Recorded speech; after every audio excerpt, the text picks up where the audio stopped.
I am Maharlika. Magandang araw mga kamaharlakan, naway nasa mabuti kayong kalagayan at maayos na pangangatawan. Ano nga ba ang tunay na pagbabago? Kakabase nga lang ba ito sa namumuno? O, sa mga taong bayan, na nais nitong magbago ang kanilang sitwasyon, na kung saan, ang kahirapan pa rin ang kanilang dinadanas sa mapagsa hanggang ngayon, dahil, kung ang namumuno ay punong-puno pa rin ng korupsyon, siguradong ang pagbabago na inaasam, ay mauuwi lang sa isang pangarap, sapagkat, malabo itong mangyari kung sila ang hahawak ng sistema ng ating gobyerno. Kung sa taong bayan naman ang daan para sa tunay na pagbabago, dapat alam natin, kung paano natin ito ipaglalaban, na may matinding dispirasyon at malalim na paninindigan, kung kaya't, ito na ang panahon, para magkaroon ng tamang pagkakataon, tungo sa hinahangad ng tunay na pagbabago, walang iba, kundi ang pakikipaglaban ng royal couple, para ituwid ang lumang sistema ng gobyerno at palitan ng bagong sistema na kung saan, divine monarchy ang sistema nito, na ang bagong pangalan ng Pilipinas. Federal Republic of Lupasag and Federal Republic of Philippines Islands of the Maharlika Kingdom of God Lupasag Empire.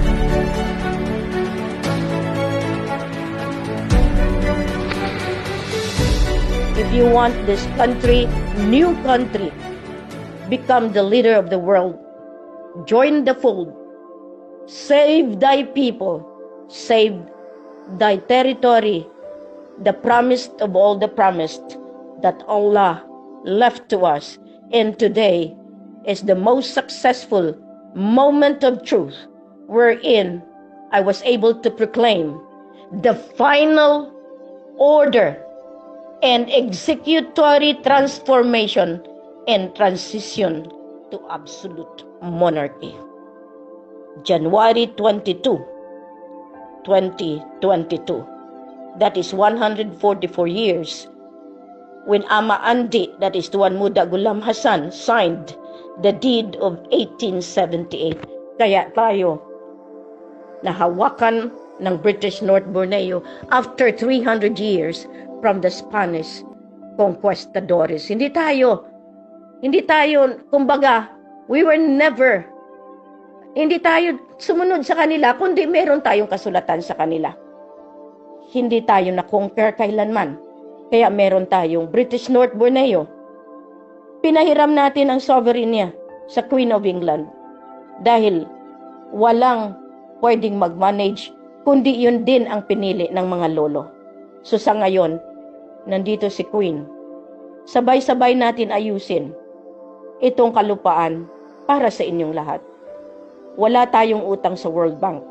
Ang may utang, ang politiko. Ang nag-utang, yang nagpirma. Yan ang masakit sa kanila dahil they will due for accounting. Inventory ang gagawin sa kanila. Matindi ito dahil I would always say that the term matindi dahil bullseye kayo. Walang military na hindi susunod dahil wala kayong pera. Wala kayong sweldo. Remember, nung pinaalis ang mga sundalo sa Timor-Leste, naka-short lang sila. Gusto nyo rin ba mangyari yan sa inyo? Iwanan nyo lahat ang ari-arian ng sovereignty, lahat ng baril at bala, at kayo ay naka-short umalis dahil inutos ng sovereign ruler. Gusto nyo rin ba yan? Military, if I were you, you know where to find the queen and the king. You should assert your right and never follow the misleading tactics of the claimant sultan of the Barm. You will never be successful. Instead, you will be put into court-martial because the government is already transformed into absolute monarchy. Isa-isahin na natin iyan. Huwag kayong mag-alala, hindi lang nag-iisa si Queen. Marami kayong nag-aabang kung anong gagawin ni Queen. Now, mag-i-election kayo, ina-dissolve na nga ang sovereignty ninyo. Binawi na nga iyan. So therefore, Come to Holo Sulu, the power that will give you the authority to govern your country in the name of the sovereignty. Maraming salamat po sa inyo. Naway, patnubayan kayo lahat. Tingnan ninyo mabuti. Sila pumapatay, tayo sumasagip ng buhay. Ang mabuhay ng dahil sa iyo, hindi ang mamatay ng dahil sa iyo. Yan ang lupang hinirang, the chosen island of God, of Allah. Ito isla. Ito ang punong-puno ng pangako na iniwan ng Diyos Ama. Sana madamdam ninyo, maramdaman ninyo. Luwagan ninyo yung inyong mga puso. Dahil ang ginawa ni Queen, legal, may paraan, at iyan ay natatakan ng Malacanang. Again, I told you, I do not need your permission. I am a sovereign queen and sovereign king. Hindi ko kailangan ang basbas ninyo. Ang kailangan ko sa inyo, sumunod. This is the moment now that you will see and check what is the meaning of permission and information. We are informing you that the absolute notice of authority has been given to you. 2014, 15, nagkaroon na tayo ng parallel governance. Kaya wala kayong lusot. Dokumentado ang ginawa ni Queen. Mula pa 2009, mula sa Blood Compact na inari ng Framework Agreement.